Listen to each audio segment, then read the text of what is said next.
मुद्दों की राजनीति करें, ना कि पार्टी की और परिवार की राजनीति करें।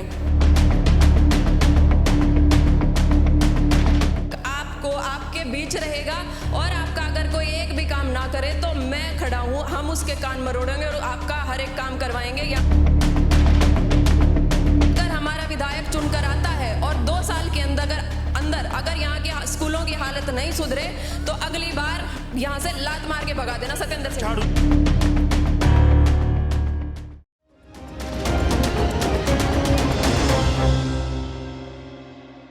नमस्कार, स्वागत है हरियाणा आज पर। आदमपुर रण में बड़े बड़े चेहरे बड़े हैं, कुछ युवा भी हैं। हरियाणा आप पार्टी की युवा विंग की सचिव हैं शिवाजी जी हमारे साथ। मैडम आदमपुर पहुंचे हैं, क्या मकसद लेकर आए हैं? देखिए, हम आदमपुर में पिछले 1 महीने से लगातार यहीं पर डटे हुए हैं और यहाँ की जनता को हमने देखा है। यहाँ का एक एक गांव में हम गए हैं और यहाँ पर हम चाहते हैं कि लोग मुद्दों की राजनीति पर आ जाएं। ना सिर्फ यहाँ के लोग बल्कि पूरे हरियाणा के लोग मुद्दों की राजनीति करें, ना कि पार्टी की और परिवार की राजनीति करें। मैडम, लेकिन फिर विपक्षी क्यों कहते हैं कि जमानत जब्त होगी आम आदमी पार्टी की? देखिए, ये सब तो दिल्ली में भी कहा जाता था, पंजाब में भी कहा जाता था, लेकिन हमारे वोटर्स को और आम जनता को पता है, वो चुपचाप जाके वोट दे देते हैं। वो इस तरह की बहसबाजी में और वाद विवाद में हम पढ़ना ही नहीं चाहते। हम यहाँ इतनी देर से बैठे थे लेकिन हम एक बार भी इनके साथ वाद विवाद में नहीं पड़े।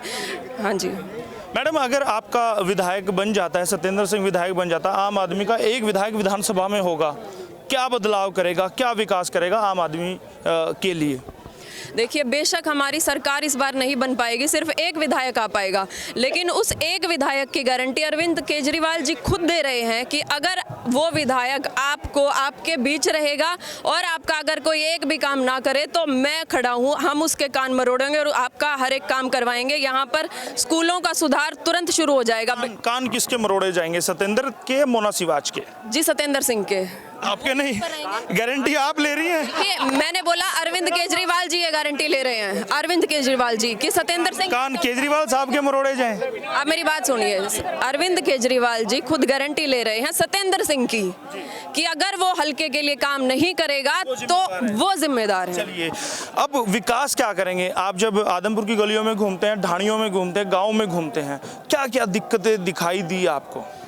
देखिए, हम 21वीं सदी में जी रहे हैं, लेकिन मैं सोच भी नहीं सकती थी कि कोई गांव हमारे हरियाणा में भी ऐसे बचे हुए हैं जहां पर बिजली का कनेक्शन ही नहीं है। लेकिन यहाँ के लोग तो कहते हैं ढाणियों में भी लाइट पहुंचा दी कुलदीप ने। मेरे पास वीडियो है, यहाँ की जनता की वीडियो मैं आपको दिखा सकती हूँ। जहाँ हमें दीजिएगा, हम चलाएंगे फिर। बिल्कुल बिल्कुल बिल्कुल, मैं आपको दूंगी। ढाणियों में बिजली नहीं है, ढाणियों में और क्या नहीं है?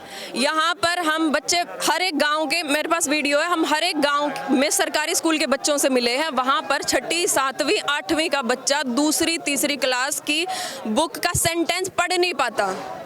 इस पे तो आम आदमी पार्टी बड़ा काम करी है। मैंने भी आपके विंग के एक सोनीपत के या रोहतक के वो अध्यक्ष थे युवा के, वो भी बता रहे थे, बच्चों को बुला रहे थे। मैंने सोचा पता नहीं क्या उनसे पूछेंगे, भाई इनका तो वोट भी नहीं है, हम वोटर पक्का कर रहे हैं। तो उन्होंने पूछा भाई कौन सी क्लास में बेटा कौन, तो उनसे पूछा, वो इंग्लिश के वर्ड नहीं पढ़ पाए 6ठी क्लास के बच्चे। तो शिक्षा व्यवस्था खराब है, वो आप दुरुस्त करेंगे। उसके अलावा और क्या दिक्कतें हैं? देखिए, सबसे मेन मुद्दा तो हमारा शिक्षा का ही है, क्योंकि अगर बच्चे पढ़ ही नहीं पाएंगे। चिकित्सा के बारे कुछ बोलेंगे? नहीं, बिल्कुल, चिकित्सा और बिजली पानी ये सारी चीजें होंगी। यहाँ स्वास्थ्य की भी दिक्कतें हैं आदमपुर में। बिल्कुल, स्वास्थ्य की बहुत दिक्कतें हैं। हर एक बूढ़ा व्यक्ति या फिर कोई जवान भी है जिनको 2-2 3-3 बीमारियां लगी हुई हैं, लेकिन घर बैठे हैं क्योंकि गरीब हैं, इतना पैसा नहीं है कि प्राइवेट अस्पताल का खर्चा उठा पाए। तो क्या करेगा? क्या अकेला सत्येंद्र कुछ बदलाव कर पाएगा या 2024 का रोड मैप तैयार करने के लिए भेज रहे हैं विधानसभा? देखिए, स्कूलों की तो हम अभी से शुरुआत करेंगे और चिकित्सा की भी हम अभी से शुरुआत करेंगे। बाकी सिर्फ 2 साल है हमारे पास, 2 साल में जितना हो पाएगा उतना करेंगे। उसके अलावा 24 में जब सरकार आएगी तो सारी चीजें होंगी। अभी आप धरने जरूर दे देंगे? नहीं, सिर्फ धरने की बात नहीं है। अगर बदलाव नहीं कर पाए तो एक ही विकल्प बचेगा ना मैडम? नहीं, हमने ये गारंटी यहाँ की जनता को दी है, अगर हमारा विधायक चुनकर आता है और 2 साल के अंदर अगर यहाँ के स्कूलों की हालत नहीं सुधरे तो अगली बार यहाँ से लात मार के भगा देना सत्येंद्र सिंह। झाड़ू से ही भगाएंगे। अब मुझे ये बताइए शिवाज साहब, आप गाँव में घूमे हैं, लोगों से मिले, महिलाओं से मिले, युवाओं से मिले, बुजुर्गों से मिले हैं, जाहिर तौर पर मिले होंगे आप, मैं मान लेता हूँ। क्या लगता है कितने हजार वोट सत्येंद्र को, आम आदमी पार्टी को, झाड़ू को, केजरीवाल को, भगवंत मान को और मोना शिवाज को मिलने वाले? देखिए, ये तो मैं अब हर को संख्या चाहिए मैडम। देखिए संख्या तो कोई भी अपनी नहीं बता सकता। 1000, 2000, 10,000, 1 लाख, 1.5 लाख, 1,70,000, कुछ तो बताइए। देखिए जरूर 1 लाख से ऊपर मतों से हम जीतने वाले 1 लाख मतों से।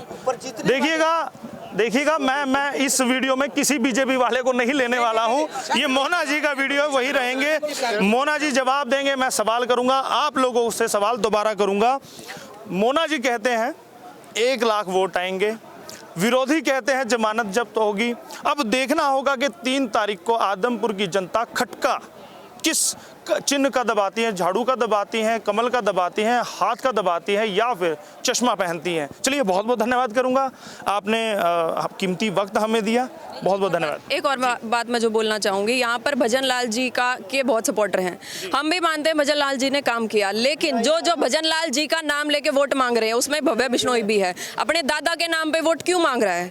अगर उसके बाप ने काम किया है 24 साल हल्के में, तो वो अपने बाप के नाम पे वोट क्यों नहीं मांग सकता? सतेंद्र फिर केजरीवाल के नाम पे क्यों मांग रहे हैं? देखिए केजरीवाल जी यहाँ से विधायक नहीं रहे, कुलदीप बिश्नोई जी यहाँ से विधायक रहे हैं। यहाँ की जनता ने उन पर विश्वास जताया है और उन्होंने विश्वासघात किया है जनता के साथ। चलिए मैडम, बाप दादा का किसने बांटा है वो किसी के नाम पे करे, ये फैसला जनता करेगी। बहुत बहुत धन्यवाद करूंगा, क्योंकि चारों तरफ से लोग घेरे हुए हैं, उनका इंटरव्यू नहीं लिया तो ये जैकेट भी फट जाएगी, कुर्ते भी फटेंगे। बहुत बहुत धन्यवाद।